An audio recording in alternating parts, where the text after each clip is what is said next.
Bueno, en esta ayudantía ya vamos a ver dieléctricos, ¿sí? Y acá hice como un mini resumen de lo que generalmente se pide, ¿ya? Entonces, si tenemos acá dos placas conductoras, ¿ya? Un dieléctrico es un material aislante que está en el medio. Y sus cargas se van a sentir atraídas hacia una carga externa. ¿Ya? Entonces, si en estas dos placas tengo una placa con carga Q positiva, todas sus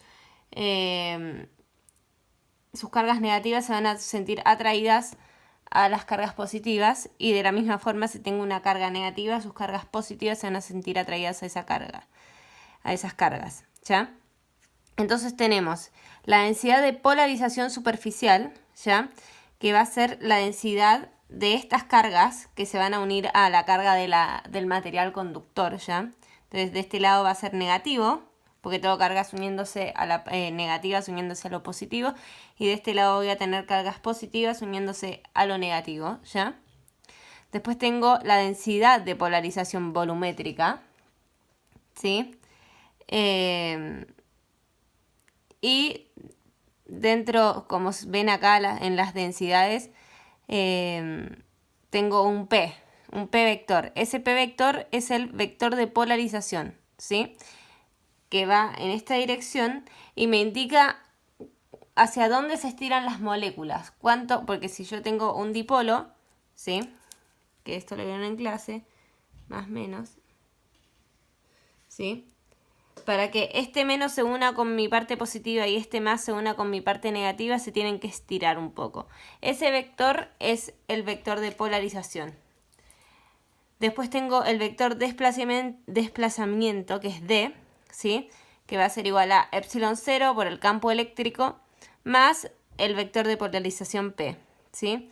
Y esto se puede reescribir como este epsilon distinto por el campo. Este epsilon distinto es la constante dieléctrica absoluta. Casi siempre nos la van a dar. Así que esto lo puse acá como para que sepan, pero siempre la constante la entregan. Y después vamos a llegar a la ecuación de Maxwell, que es como la más importante de esta parte de la materia, que es el divergente del vector desplazamiento me va a dar la densidad de polarización libre, ¿ya? Y de esta ecuación es importante porque vamos a obtener cuánto es el campo eléctrico para un dieléctrico, ¿ya? Que es como una generalización de la ley de Gauss, que si se dan cuenta es prácticamente lo mismo, porque además este D es un epsilon por el campo, ¿ya? Y finalmente tenemos la densidad libre superficial, sigma L, que es nuestro vector de desplazamiento evaluado en el borde, producto punto por el vector normal, que vendría a ser estos, ¿ya? Que es lo que ya en realidad nosotros ya conocíamos. Los de polarización son los que son nuevos ahora para nosotros. Y después la densidad volumétrica libre, o densidad libre volumétrica, que es ρ libre igual a el divergente producto punto por el vector desplazamiento. Ya, son muchas fórmulas, esto se supone que lo ven en la materia, pero lo quise hacer, acá quise hacer un resumen para que los tengan más a mano. ¿Ya? Entonces, partamos con el problema 1. Problema 1 me dice, considere una esfera conductora de radio A que la mitad de su volumen se encuentra sumergida en un material dieléctrico, ¿ya? Esta mitad se va a encontrar sumergida en un material dieléctrico. No sé si se está viendo. De permeabilidad epsilon. Acá ya me están dando cuánto es la constante dieléctrica absoluta. Y ahora me dicen, si la carga de la esfera es Q, ¿ya? Se pide, primero, calcular el campo eléctrico en todo el espacio. ¿Ok? Entonces, obviamente vamos a usar la ley de Gauss, ¿ya? Porque siempre que me piden en todo el espacio, lo que conviene es usar la ley de Gauss. Entonces vamos a ir por tramos, ¿sí? Entonces, el tramo 1 va a ser igual R menor A, ¿sí? Y en este caso, acordémonos que estamos hablando de una esfera conductora, ¿sí? Entonces, ¿qué pasa en los conductores? Como vimos en la ayudantía pasada, el campo eléctrico dentro de un conductor es 0. Entonces, no necesitamos calcular nada, simplemente sabemos que por propiedad de los conductores, el campo eléctrico es 0. ¿Ya? Ahora, para el segundo tramo, vendría a ser tramo 2, para un R mayor A, ¿sí? Acá ya se me va a poner un poco más complicado porque necesito tomar en consideración el dieléctrico, porque ya estoy un poco hacia afuera, ¿sí? Pero tengo la mitad de la esfera en un dieléctrico, la otra mitad en el espacio. Entonces necesito calcular el campo como si esto fuese un dieléctrico, pero vamos a separarlo en la parte superior y en la parte inferior, ¿sí? Entonces, como vimos anteriormente,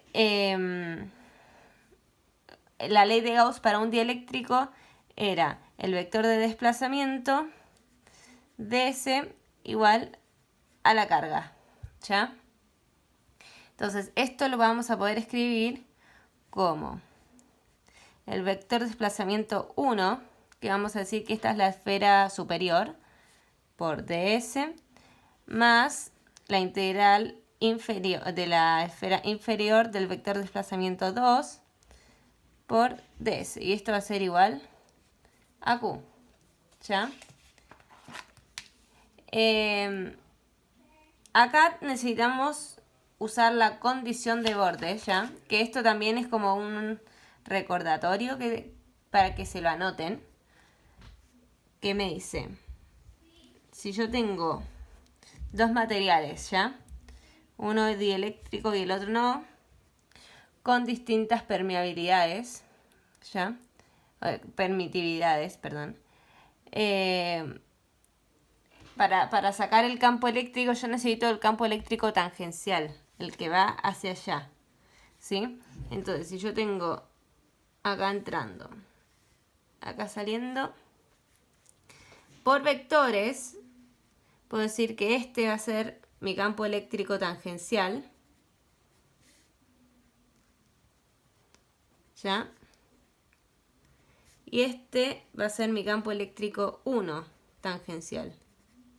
Y como estamos hablando de vectores, no de magnitud, puedo asumir que E2 tangencial va a ser igual a E1 tangencial y que esto va a ser igual a mi campo eléctrico. ¿Ya? Entonces, ahora teniendo esta relación,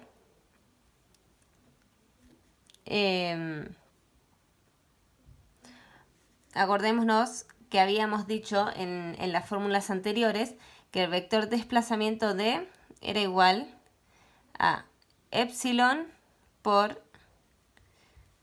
el campo eléctrico, ¿sí?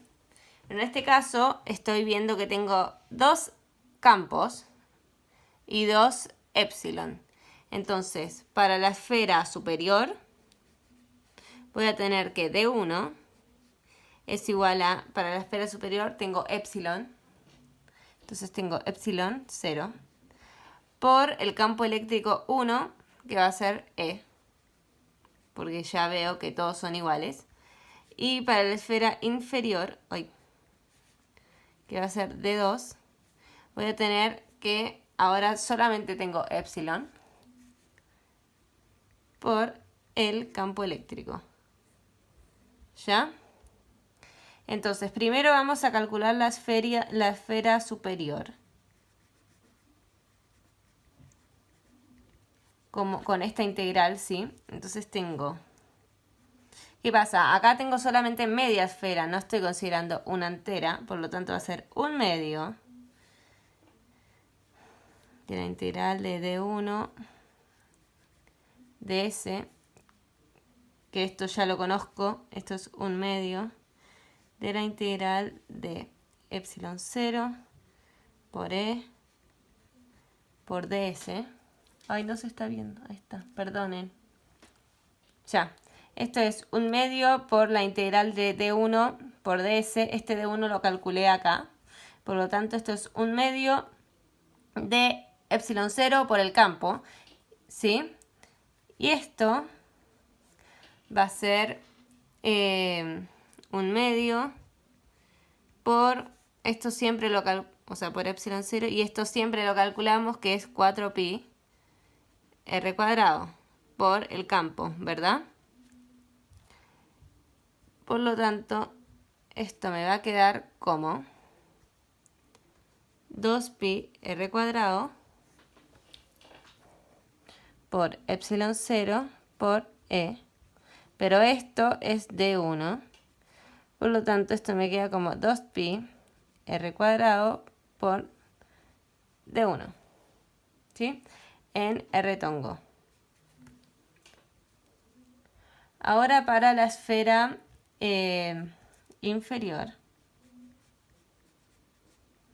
va a ser exactamente lo mismo, pero con D2, que también lo conocemos de acá. Entonces tengo la doble integral de D2 ds. Esto es 1/2 de epsilon por el campo ds. Ya, y esto, si sigo desarrollando, es 2pi r cuadrado por D2, ¿sí? En R tongo. ¿Ya? Ahora, si se acuerdan de esta integral, habíamos dicho que la suma de estas dos era igual a Q. ¿Ya? Entonces, ya sabemos cuánto, o sea, semi sabemos cuánto es esta integral y esta integral. Solo nos falta determinar D1 y D2. Entonces, usando eso, los desarrollos, vamos a tener entonces que, ahí se ve, ya, que la doble integral de D1 ds más la doble integral de D2 ds va a ser igual a la carga. Esto ya lo calculé de la parte anterior, entonces 2pi r cuadrado de 1 en r tongo más 2pi r cuadrado de 2 en r tongo es igual a Q. ¿Sí? Ya, esto es 2pi r cuadrado por d1 más d2 en r tongo. Y esto es igual a Q. Pero esto también ya lo conozco de acá. ¿Sí? Entonces, esto me queda que esto es 2pi r cuadrado por epsilon 0e más epsilon por e por en r tongo igual a Q.